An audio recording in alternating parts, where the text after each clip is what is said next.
Un coton-tige se lève. Beaucoup de gens ont dû être contaminés cette nuit. Bon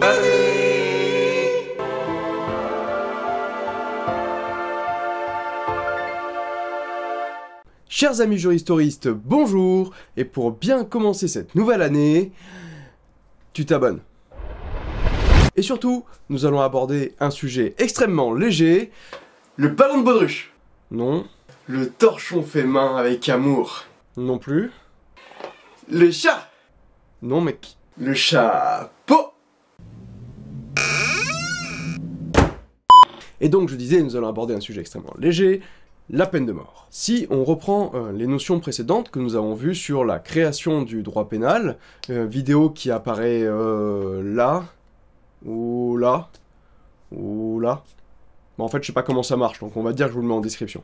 Vous avez donc compris à l'issue de cette vidéo que, quand on parle du droit pénal d'une manière générale, les racines de ce dernier puisent dans la notion de vengeance privée. Je resynthétise rapidement, la vengeance, la vendetta, est une réponse à des violences subies par un groupe social. Et lorsque le droit pénal devient public, la vengeance elle-même devient publique, et les peines deviennent donc publiques.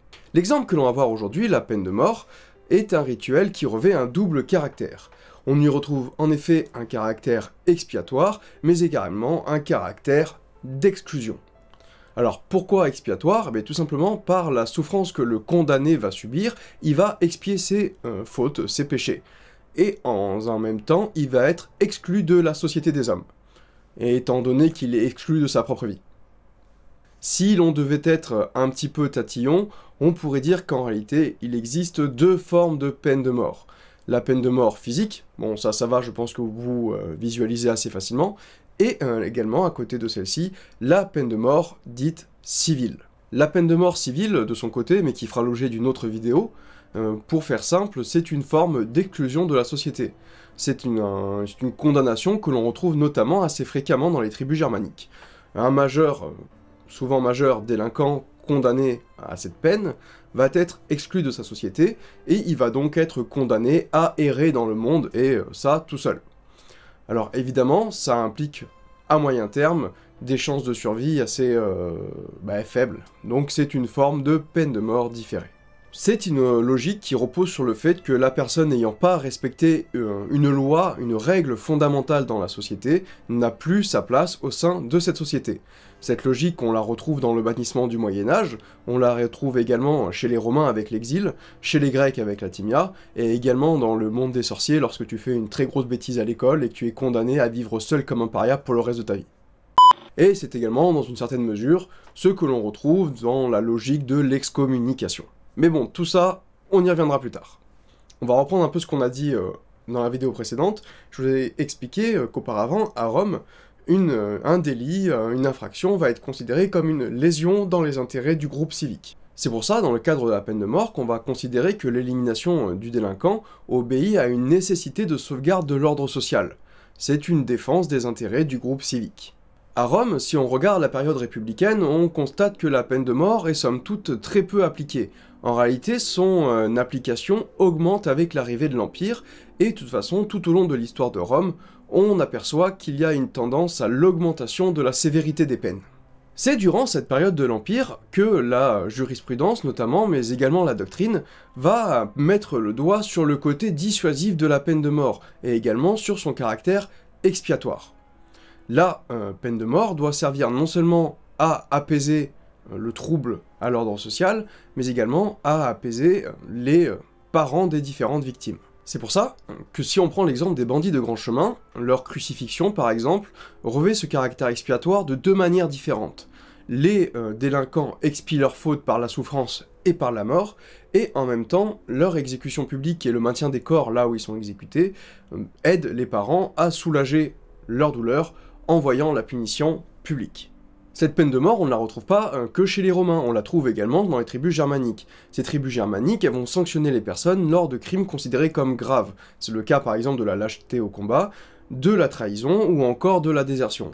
Par contre, étrangement, lorsqu'on bascule à l'époque franque, donc lorsque l'on sort de l'Antiquité pour arriver au Haut Moyen-Âge, au Moyen-Âge, pour rappel, c'est la première partie du Moyen-Âge, et après l'an 1000, même voire un petit peu plus tard, on parle de bas Moyen-Âge. Bon, je ferme la parenthèse ici.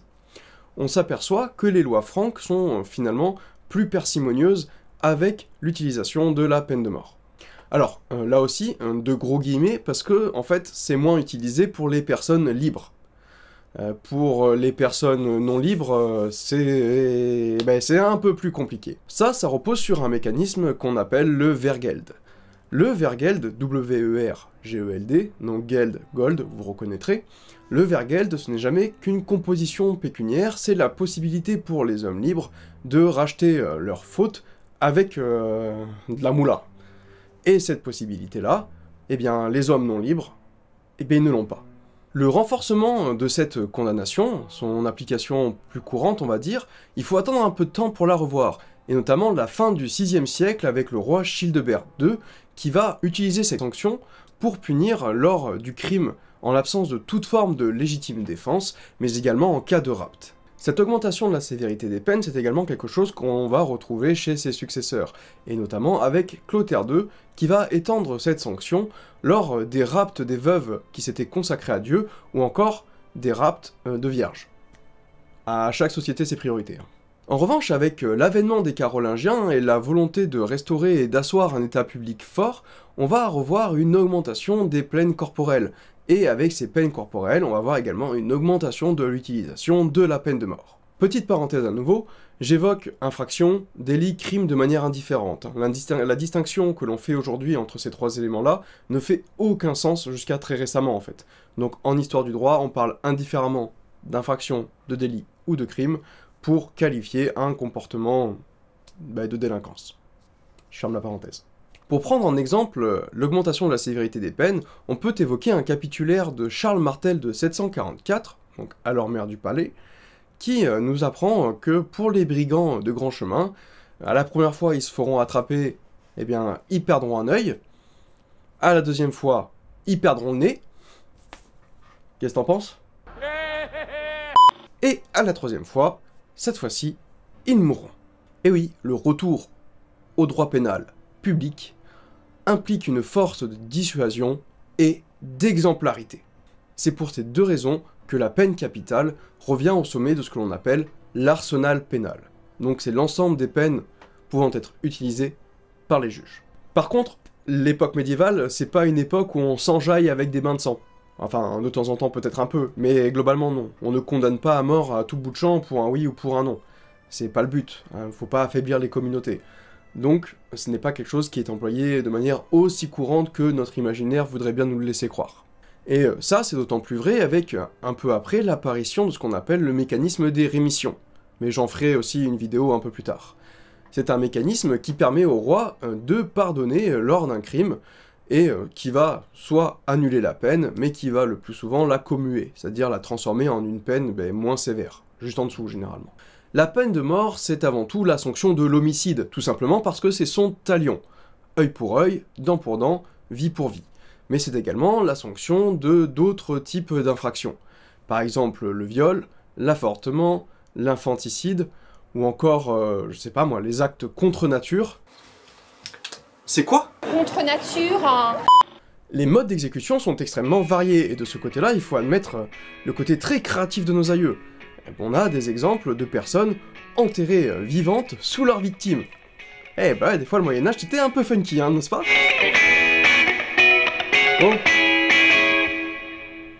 On a également l'exemple de faux monnayeurs ayant été condamnés à être bouillis dans le chaudron dans lequel ils avaient fondu leur métal. Ouais, ça c'est... Bon.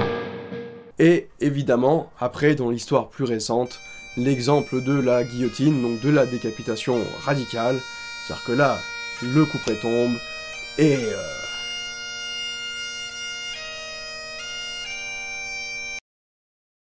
La logique, en fait, est très simple.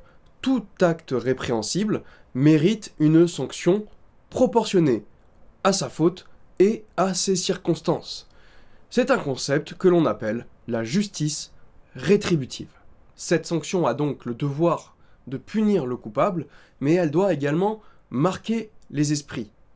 Elle a donc aussi un rôle de prévention. Les peines doivent être exemplaires et les sanctions doivent être inévitables mais également spectaculaire. Cet objectif, on le retrouve très clairement dans le préambule de l'ordonnance de 1670. Il faut contenir par la crainte des châtiments ceux qui ne sont pas retenus par la considération de leurs devoirs. Cela nous rappelle la vieille formule romaine pour que la peine d'un seul soit la crainte de beaucoup. Par contre, là, il faut bien avoir en tête que si on a besoin de ce spectacle pénal, si on a besoin de cette exemplarité, si on a besoin de cette cruauté, on peut le dire, c'est avant tout parce que le système pénal, ce système pénal-là, est relativement inefficace. Il y a peu de criminels qui sont appréhendés en comparaison du nombre de crimes qui sont commis. En conséquence de quoi, ceux qu'on attrape, ils doivent prendre cher pour les autres. Par contre, arrivé le XVIIIe siècle, et notamment avec la création des sociétés de pensée, des maisons de pensée, cette justice pénale, elle va connaître de plus en plus de critiques, et parfois très vives. C'est pour ça que dès la moitié du XVIIIe siècle, on va assister à un assouplissement de la jurisprudence. Et ça, en grande partie, grâce à l'œuvre de Montesquieu et l'influence qu'il a auprès des parlementaires. Et c'est là qu'on va arriver dans un certain paradoxe. Au XVIIIe siècle, on va assister à une grande augmentation des procès en matière criminelle. Au Parlement de Paris, on a 880 condamnations entre 1710 et 1712, et entre 1785 et 1787, on arrive à 2350 condamnations. Alors là, attention à la lecture des chiffres. Et de toute façon, d'une manière générale, attention quand on vous donne des chiffres à l'interprétation que l'on en fait. Plus de procès criminels ne signifie pas une augmentation de la délinquance. C'est tout simplement parce que le système, lui, devient plus efficace.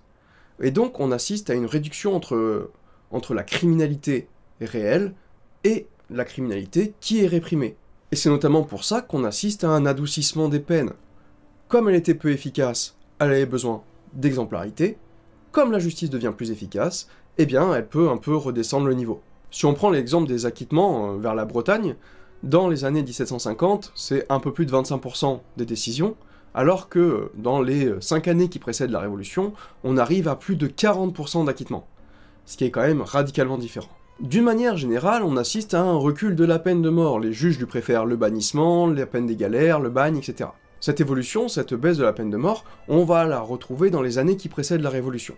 Si on prend l'exemple du Parlement de Paris, dans son ressort, il y a en 1785, 52 exécutions. Si on est en 1786, il y a 29 exécutions. En 1787, on tombe à 7 exécutions, et en 1788, eh bien à 0. Bon, pour le coup, j'imagine qu'on peut employer l'expression « reculer pour mieux sauter ». Au XVIIIe et XIXe siècle, le débat sur la peine de mort est déjà présent, et c'est d'autant plus étonnant quand on s'aperçoit que le Code pénal de 1810 prévoit la peine de mort dans beaucoup plus de cas que ne le faisaient les lois révolutionnaires. Le combat contre la peine de mort, il va déjà se centrer sur l'abolition de la peine de mort en matière politique. C'est chose faite avec son abolition en 1848. Dans les faits, l'argumentaire porté par les abolitionnistes va trouver écho auprès du peuple, et notamment auprès des personnes présentes dans les jurys populaires, et l'utilisation de la peine de mort va se faire de manière de plus en plus parcimonieuse. Ce phénomène, il est amplifié dans la première moitié du XIXe siècle par les derniers porteurs de la couronne en France, qui vont commuer près d'un tiers des condamnations à mort, qui vont donc transformer soit en peine de prison à perpétuité ou en peine de travaux forcés à perpétuité. Un roi comme Louis-Philippe, par exemple, demandera même à ce que chacun des dossiers des condamnés à mort soit porté à sa connaissance, même en l'absence de tout recours. Bon, faut croire que là, il y a peut-être un traumatisme familial. En 1854, on abolit enfin la peine de mort civile. Et finalement, c'est l'après-Seconde Guerre mondiale qui va porter une nouvelle réflexion sur ce qu'est un délinquant. On va en effet considérer qu'il est l'auteur d'un comportement délictueux, mais qu'il est également victime de ses conditions sociales. En France, la peine de mort est définitivement abolie le 9 octobre 1981, il y a donc juste un tout petit peu plus de 40 ans, sous l'action du garde des Sceaux de François Mitterrand, Robert Badinter. En espérant que le sujet d'aujourd'hui vous ait plu, n'hésitez pas à vous abonner pour continuer à suivre les prochaines vidéos. Si vous avez des questions, posez-les. Si vous avez des remarques, faites-les, c'est là pour ça, les commentaires, blabla. En attendant la prochaine vidéo, écoutez, je vous souhaite une bonne continuation, et je vous fais des bisous.